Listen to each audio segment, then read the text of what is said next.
দেবাদিদেবের বরে মহিষাসুর অজেয় ও অমর।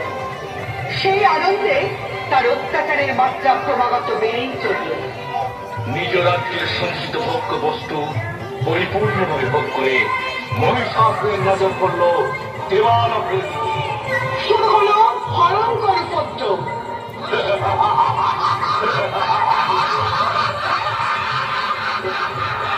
মহিষাসুরের অত্যাচারে আতঙ্কিত দেবতারা ছুটে যান মহাদেবের কাছে। শরণাগত হন বৈকুণ্ঠবাসী শ্রী ভগবান বিষ্ণুর পাদপদ্মে। শিব ও বিষ্ণু সবই জানতেন, কিন্তু উপায় স্থির হয় অবশেষে।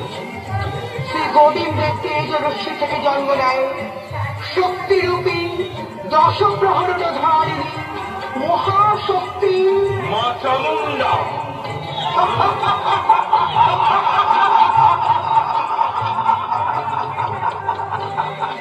অপূর্বা, অনন্যা ও সুন্দরী দেবী মূর্তিকে দেবতারা সজ্জিত করলেন নানা সাজে, নানা অস্ত্রে।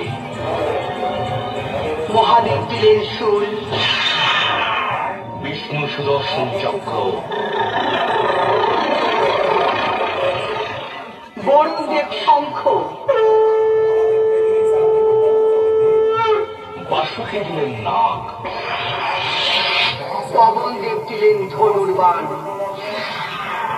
ইন্দ্রদেব বজ্র ও ঐরাবতের ঘণ্টা,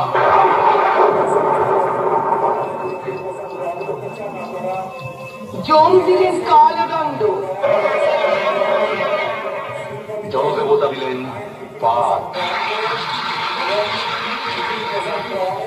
ব্রহ্মা দিলেন রুদ্রাক্ষের মালা ও কমণ্ডলু, কাল দিলেন খড়গ ও ঢাল,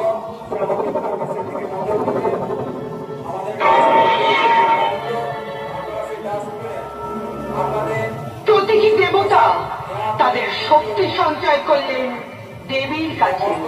হিমালয় দিলেন সিংহ,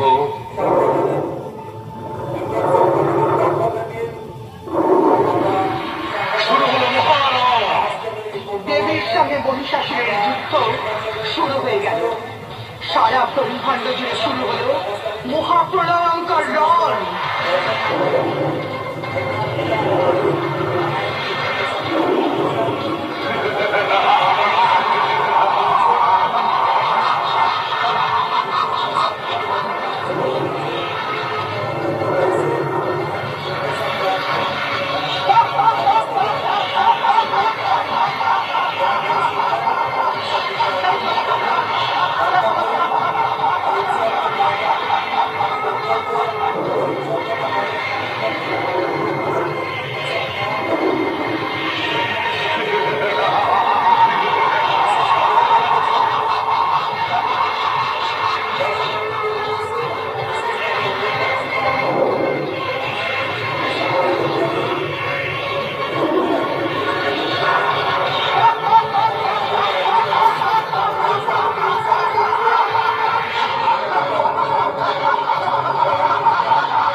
অবশেষে মহিষাসুরের বুকে মহাদেবের শূল গাঁথিত হল।